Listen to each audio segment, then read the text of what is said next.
Salut à tous et bienvenue au Bureau des absurdités historiques. Aujourd'hui, on va parler de génie militaire, de stratégie fine, de courage face à l'adversité et de professionnalisme rarement égalé dans les annales historiques. Non, je déconne, en fait, c'est tout le contraire. On va parler de la deuxième escadre du Pacifique de l'armée impériale russe en 1904, la pire flotte de guerre qui ait jamais existé à ce jour. Une histoire tellement chargée en incompétence, en paranoïa clinique et en alcool qu'elle relève à mon sens de la psychiatrie pure et dure. Alors là, je vous vois venir dans les commentaires, vous vous dites Ouais, ça va, c'est bon, mon vieux cliché raciste des Russes qui carburent à la botte. Ciao. Tu nous as inventé ça pour faire des vues sur YouTube. eh bien, détrompez-vous. Et sachez qu'avec moi, et au fur et à mesure de mes vidéos, chaque nation en prendra pour son grade. Un minimum de rigueur étant de mise quand on traite un sujet aussi dingue, et je peux vous assurer que c'est un fait historique 100% vérifié. Je m'explique, à l'époque, la vodka fait légalement partie de la ration officielle quotidienne du marin russe. Ça s'appelle la tcharka. Sauf qu'en temps normal, c'est censé réchauffer. Alors oui, scientifiquement, l'alcool ne réchauffe pas, ça accélère juste l'hypothermie. Mais allez expliquer la thermodynamique à un amiral russe en 1904. Non, déjà là, ils sont aux fraises. Pour l'état-major, la vodka, c'était la béquille mentale absolue. Ça tuait les bactéries de l'eau croupie, et surtout ça transformait des paysans terrorisés en soldats dociles, incapables de contester les ordres. Là, transposer ça sur des paysans conscrits de force, coincés sous 40 degrés à Madagascar, sachant pertinemment qu'ils naviguent vers une mission suicide. L'ivresse réglementaire se transforme alors en open bar du désespoir. Les rapports disciplinaires de l'amiral Rojestvensky de l'époque décrivent littéralement ces hommes comme une armée de zombies imbibés d'alcool de contrebande. Donc non, ce n'est pas un cliché internet, ils étaient factuellement ronds comme des queues de pelle. Ce cas historique est tellement dingue que les pensionnaires d'un HP paraîtraient sains d'esprit comparés à la fine équipe dont on va parler tout au long de la vidéo. Ferme ta gueule, on s'en bat de ta vie. Bon ben, trêve de bavardage, on y va. Nous sommes en 1904. La Russie et le Japon s'étripent joyeusement pour le contrôle de la Mandchourie et de la Corée. Problème, les Japonais sont en train de piétiner gentiment la flotte russe basée en Asie à Port Arthur. Le tsar Nicolas II, un homme dont le cerveau semblait fonctionner en mode économie d'énergie à ce moment-là, a alors une idée de génie. Et si on prenait notre flotte de la mer Baltique, basée en Europe, pour l'envoyer en renfort, et qu'on lui faisait faire le tour de la Terre? Je sais pas si vous vous rendez compte, mais on parle ici d'une croisière forcée de 30 000 km sur des navires vétustes, menés par des marins qui pour la plupart étaient des paysans conscrits de force, n'ayant jamais vu une vague de leur vie et sans aucune expérience maritime. Le tout commandé par l'amiral Rojestvensky, un homme charmant dont la principale compétence était de hurler sur ses subordonnés jusqu'à ce que les veines de ses tempes explosent. Avant même que les navires ne quittent le port de Libo, situé dans l'ouest de l'Empire russe au bord de la mer Baltique, l'état-major est déjà en pleine crise de démence. L'ambassade envoie des rapports lunaires. Les Japonais auraient déployé des agents secrets partout en Europe pour saboter la flotte. Des espions déguisés en civils, en moines et en acrobates de cirque seraient à l'affût de la flotte russe et auraient pour mission de l'envoyer par le fond. Je plaisante pas, c'est textuellement dans les archives. Les marins russes partent donc avec la certitude absolue que des agents japonais se cachent derrière chaque phare européen. Et quand je dis agents japonais, dans la tête de l'état-major russe, on n'est pas sur des espions classiques en costume à la James Bond. À cause du racisme ambiant de l'époque et d'un gros complexe d'infériorité, les mecs se projettent dans un délire total. Pour comprendre pourquoi ils avaient le cerveau autant retourné, il faut savoir que toute l'élite et les généraux russes de cette période ont grandi en lisant les textes ultra populaires du plus grand philosophe russe de l'époque, Vladimir Solovyov. Solovyov avait écrit un poème apocalyptique appelé Panmongolisme et une nouvelle sur l'Antéchrist où il prophétisait que les peuples asiatiques possédaient une force occulte mystique et allaient envahir la Russie pour détruire l'Europe chrétienne. C'est ce qu'on appelait à l'époque la théorie du péril jaune. En plus de ça, le Japon venait de passer en à peine 30 ans d'un pays médiéval isolé à une puissance industrielle surarmée. Et comme les généraux russes étaient trop racistes et trop fiers pour admettre qu'un peuple non européen s'était juste modernisé intelligemment, ils ont rationalisé ça à leur manière. Si les Japonais vont si vite, c'est forcément une diablerie. L'état-major croit sincèrement que les soldats ennemis maîtrisent la télépathie, qu'ils font des pactes avec le diable pour devenir insensibles à la douleur, et que leurs navires ont des pouvoirs occultes. Pour eux, le moindre soldat japonais est un ninja des mers mystiques, capable de lire dans les pensées, de traverser les océans à la nage en apnée et de repartir en volant. À ce niveau-là, ce n'est plus de la vigilance militaire, c'est de la pop culture psychiatrique en barre de 24 carats. Du pain béni pour ma vidéo. Donc, persuadé d'être encerclé par l'élite de ces fameux ninjas des mers invisibles, le capitaine du Kamchatka, un navire d'atelier et de réparation qui mérite à lui seul la médaille d'or de la connerie toutes catégories confondues, pète un câble total. Précisons tout de suite, son capitaine n'avait pas un diagnostic psychiatrique officiel. Parce que vu le niveau de conneries, j'ai cherché mais j'ai rien trouvé. Mais lui et son équipage étaient plongés H24 dans une paranoïa collective totale, nourrie par les faux rapports. Mettez un homme stressé aux commandes d'un navire de réparation non blindé et vous obtenez un officier qui tire sur tout ce qui bouge. Et le drame commence au bout de quelques jours à peine de navigation en pleine mer du Nord. Le Kamchatka réussit l'exploit de faire une gaffe monumentale. Il perd de vue le reste de l'armée. Le navire se retrouve paumé au beau milieu de l'océan, dans un brouillard à couper au couteau. Complètement terrifié à l'idée d'être pris pour cible sans la protection des gros cuirassés, le capitaine perd les pédales lorsqu'il croise des navires commerciaux civils allemands, suédois et français. Persuadé d'être encerclé par cette fameuse élite des ninjas des mers à la solde de l'Antéchrist, il ordonne à ses hommes de déchaîner les enfers sur ces pauvres marchands innocents. Les canonniers russes, apparemment atteints de cécité chronique, visent tellement mal qu'ils ne touchent absolument rien. Sur plus de 300 obus tirés, aucun n'atteint sa cible. Mais le capitaine Andrei Stepanov ne compte pas s'arrêter en si bon chemin. Il envoie un message radio désespéré et paniqué à l'amiral et au reste de la flotte. Nous sommes attaqués de tous les côtés par des torpilleurs japonais. Quand l'amiral lui demande par radio, le bougre a l'audace de lui répondre sur le canal officiel beaucoup, partout. Alors qu'en fait, il n'y a que dalle. Podzob, nada.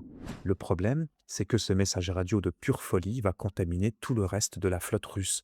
Les équipages des autres navires reçoivent l'alerte, se mettent à trembler et chargent les canons prêts à en découdre. C'est dans ce climat de psychose absolue qu'on arrive dans la nuit du 21 au 22 octobre 1904, dans une zone de pêche appelée le Doggerbank. La flotte qui semble être habitée par le diable en personne croise des silhouettes dans la nuit et repère des fusées éclairantes au loin. Pour eux, plus aucun doute possible, c'est l'attaque annoncée par le Kamchatka. Ces putains de ninjas des mers de la fin des temps sont là pour en finir avec nous. Et ni une ni deux, les Russes ouvrent le feu sans interruption pendant 20 minutes et tirent tout azimut. Sauf qu'en face, ce sont de simples chalutiers anglais qui pêchent tranquillement le hareng. Heureusement pour eux, les Russes qui ont hérité de deux bras gauches tirent comme des manches. Non seulement ils canardent des pêcheurs innocents, et dans la panique la plus totale, les navires russes se découvrent un nouveau talent dans l'art du tir fratricide qu'ils semblent maîtriser à la perfection. Le croiseur russe Aurore se fait aligner par ses propres alliés cuirassés. Un prêtre orthodoxe se trouvant à bord a même le bras arraché par un obus ami et meurt de ses blessures peu de temps après. Le bilan de cette bataille légendaire ? Un chalutier anglais coulé, deux pêcheurs britanniques morts, un prêtre russe tué par ses propres frères d'armes et toujours aucun japonais à l'horizon. Quelques jours plus tard, après ce fiasco mondial, alors que la flotte essaie de se remettre de ses émotions, le prêtre décédé doit être inhumé en mer. Protocole militaire oblige, le Kamchatka, eh oui, encore lui, est désigné pour tirer une salve d'honneur à blanc. Idée brillante. Sauf que, ce navire étant définitivement maudit par tout ce qui peuple cette terre, et y compris les cieux, l'équipage oublie de retirer un obus réel du canon. Le tir part et frappe de plein fouet, pour la deuxième fois de la semaine, le croiseur russe Aurore. Et pour couronner le tout, le navire envoie juste après un signal de détresse mondiale, affirmant qu'il est en train de couler en pleine mer. La flotte s'arrête, se prépare au sauvetage, pour finalement découvrir que le problème majeur était juste une petite fuite sur un tuyau de vapeur. Après avoir failli déclencher une guerre mondiale avec l'Angleterre suite à l'attaque des pêcheurs, la flotte descend tranquillement vers le sud et s'arrête à Tanger, magnifique ville du littoral marocain. L'amiral Rojesvenski décide de couper sa flotte en deux. Les petits navires passeront par le canal de Suez et les gros cuirassés feront le tour de l'Afrique. En quittant Tanger, notre cher ami le Kamchatka réussit un nouvel exploit dont lui seul a le secret. Il accroche son ancre dans le fond marin et sectionne net le câble télégraphique sous-marin qui reliait la ville à l'Europe. Résultat, plus aucune communication diplomatique avec Tanger pendant plusieurs jours. Pour fêter ça, un autre navire russe tire accidentellement une salve d'artillerie en direction de la ville. L'obus frôle la résidence du gouverneur, et au final, la diplomatie russe passe ses journées à faire des courbettes en s'excusant platement, tout en signant des chèques d'indemnisation, pour éviter que l'Europe entière ne leur tombe sur le coin de la gueule. On arrive au chef-d'œuvre, à l'apogée de cette épopée mythique. Début 1905, la flotte se regroupe et s'immobilise pendant 2 longs mois à Madagascar, sur l'île de Nosy Be. C'est là que le moral des hommes, déjà au plus bas, s'enfonce dans les abysses. Les marins apprennent que Port Arthur est tombé. La mission n'a plus aucun sens. Ils savent qu'ils naviguent vers leur propre mort. Alors, comment on gère le désespoir chez les Russes? Eh bien, avec de l'alcool et des animaux exotiques. Les marins, qui à ce stade de leur existence n'en ont plus rien à foutre, descendent à terre et achètent tout ce qu'ils trouvent. La flotte impériale se transforme littéralement en arche de Noé. Des lémuriens, des singes, des caméléons et j'en passe se camouflent dans les coursives et font faire des crises cardiaques à tout l'équipage qui passe une partie de leur temps à leur courir après. Sur un des navires, on introduit un crocodile qui se balade carrément sur le pont supérieur en toute liberté, obligeant l'équipage à marcher sur les rambardes. Sur le cuirassé Aurel, un marin ramène un boa constrictor. Le reptile développe rapidement un goût très prononcé pour la vodka. Il devient alcoolique, agressif, s'enroule autour d'un canon et finit par mordre un officier supérieur. Pendant ce temps, l'amiral reçoit en cadeau un perroquet qui apprend en 2 jours ses insultes préférées et passe ses journées à hurler des insanités en russe à l'encontre de l'équipage. Mais comment empirer la situation? Eh bien, c'est très simple, en s'attaquant à la logistique. Le navire frigorifique Espérance, qui transporte toute la viande de la flotte, tombe en panne de climatisation. Des tonnes de barbac pourrissent en quelques heures sous le soleil de plomb et l'équipe doit tout balancer par-dessus bord. Ce qui attire une quantité industrielle de requins affamés qui se mettent à escorter la flotte de jour comme de nuit. Pour couronner le tout, la nourriture restante est infecte. Sur l'un des navires, on sert de la viande pleine de vers aux marins. Une mutinerie finit par éclater et l'amiral doit envoyer des fusiliers marins pour mater la révolte de ses propres hommes. Pour calmer les troupes, il ordonne un exercice de tir. Un navire remorque une cible en bois, tous les cuirassés russes ouvrent le feu.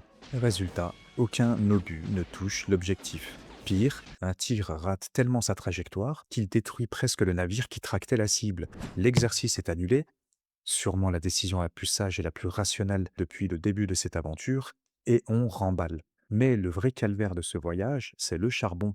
Comme l'Empire britannique est l'allié du Japon, il interdit formellement aux Russes de s'arrêter dans les ports coloniaux pour charger du combustible.